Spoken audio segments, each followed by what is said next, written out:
En ce qui concerne l'équinoxialité et les solsticialités, on est encore loin d'avoir complètement maîtrisé cette question. Il y a encore un travail à faire, certainement, parce que c'est quand même des formulations qui sont relativement récentes. Mais ce qui se passe actuellement peut nous aider à améliorer notre compréhension de ces questions, avec la question de l'OTAN, la question de l'Ukraine, la question de l'ancienne URSS. On voit bien que ça bouge, il faut que ça bouge. C'est-à-dire, il faut que les anciens clivages soient repensés. Pas au sens de l'équinoxialité, c'est-à-dire pas de repenser tout le système, mais il peut y avoir des connexions nouvelles qui peuvent se faire. C'est le moment, et dans ce sens-là, Poutine n'a pas tort. C'est le moment de repenser les anciennes frontières. La question des pays baltes se pose aussi, la question de l'OTAN, la question de l'Union européenne.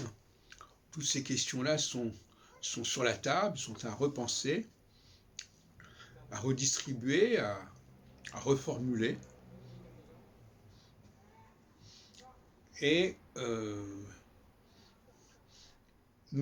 ça va préparer une phase d'équinoxialité dans 3 ans, qui là permettra de fusionner davantage tout cela.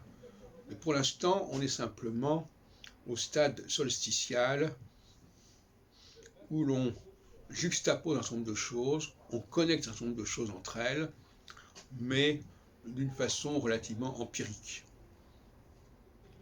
Or, pour moi, l'astrologie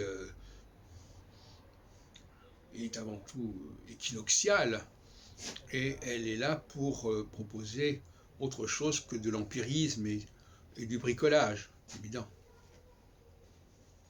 Mais elle peut intégrer cette question-là, parce que dans sa cyclicité, elle prévoit en quelque sorte sa contradiction. Une cyclicité prévoit toujours sa contradiction.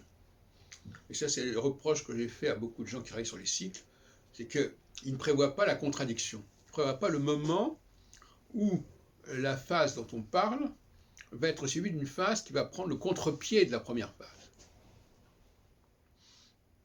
Et ça, c'est un tort.